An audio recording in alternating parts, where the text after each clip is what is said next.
হাসতে হাসতে পেট ব্যথা হয়ে যায়, সেটার জন্য আবার হসপিটালে ভর্তি হতে হবে।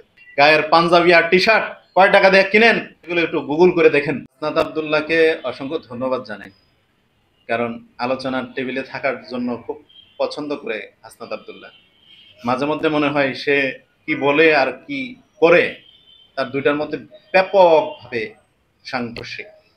যে হাসনাত আব্দুল্লাহ বলছে তারা যে অন্তর্বর্তীকালীন সরকার প্রতিষ্ঠার পিছনে তাদের অবদান তাদের থেকে কারো বেশি নাই, এই সরকারটা তারাই প্রতিষ্ঠিত করছে, তার মানে এই সরকারটা তাদের তাদের সরকার তাদের কথা শুনে না, এটা তো হাস্যকর। ইউনূস সাহেব যেদিন আমেরিকা গেছে সেদিন থেকে বিক্রি হয়ে গেছে। এতদিন আপনারা কোথায় ছিলেন? কোন ঘরতে লুকায় আছিলেন যে এই কথা আপনারা বলতে পারেন নাই? তারপর রেজওয়ানা হাসান বলে যে সরকার এবং সরকারি দল মব সৃষ্টিতে জড়িত না, তার মানে এনসিপি সরকারি দল। ইউনূস সাহেব বলে যে ছাত্ররা আমারে এই ক্ষমতার চেয়ারে বসাইছে, ক্ষমতার দায়িত্ব দিয়েছে, তার মানে এই এনসিপি হলো সরকারি দল। তো সরকারি দলের কথা শুনে না সরকার, আপনারা এদেশের মানুষরা আর হাসেন না।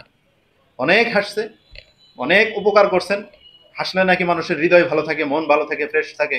তো সেই সুযোগ আপনারা তৈরি করে দিয়েছেন, আপনাদেরকে ধন্যবাদ জানাই। কিন্তু এমন হাসাবেন না যেটার পরে মানুষ হাসতে হাসতে পেট ব্যথা হয়ে যায়, সেটার জন্য আবার হসপিটালে ভর্তি হতে হবে। আপনারা বলেন যে 1 টাকার দুর্নীতি দেখাইতে পারলে আপনারা মানে রাজনীতি ছেড়ে দিবেন।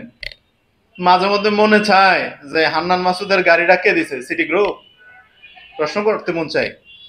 150 কোটি টাকার দুর্নীতি, হ্যাঁ, আওয়ামী লীগের প্রতিষ্ঠানগুলো থেকে আপনার বিরুদ্ধে উঠেছিল, সেই সময় আপনি কেন বক্তব্য দেন নাই? কোনো ধরনের স্টেটমেন্ট কেন দেন নাই?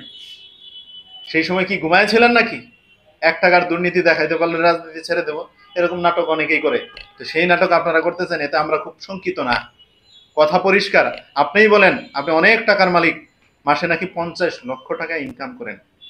5 আগস্টের আগে এই বক্তব্য কেন দেন নাই হাসনাত আব্দুল্লাহ? আপনি এই বক্তব্য কেন দেন নাই?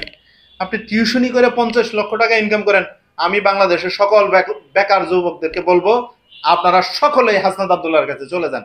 কি ফর্মুলায় টিউশনি করলে মাসে 50 লক্ষ টাকা ইনকাম করা যায়, 50 লক্ষ টাকার মালিক হওয়া যায়, হাসনাত আব্দুল্লাহর কাছ থেকে আপনারা শিখে আসেন। আর সরকারি চাকরি করতে হবে না, আর কোনো চাকরি করা লাগবে না, আপনারা সবাই টিউশনি করবেন। আমিও চাকরি ছেড়ে দেবো, আমিও টিউশনি করবো। আপনারা দুর্নীতি করেন না, 50 লক্ষ টাকা ইনকাম করেন, তাও আবার টিউশনি করে। টিউশনির টাকা দিয়া, হ্যাঁ, আপনারা দেখি জুতা পরেন, সামান্তার পায়ের জুতা শীতকালে একটা দেখছি, যে ব্র্যান্ডের জুতা আমাকে একজন গিফট করেছিলেন, একজন প্রবাসী বিদেশ থেকে পাঠাইছিলেন, 19,500 সামথিং টাকা। তো টিউশনি করলে এত টাকার জুতা পাই দেওয়া যায়? কেউ গিফট করছে নাকি অন্য কিছু, সেটাও তো আপনারা পরিষ্কার করেন নাই।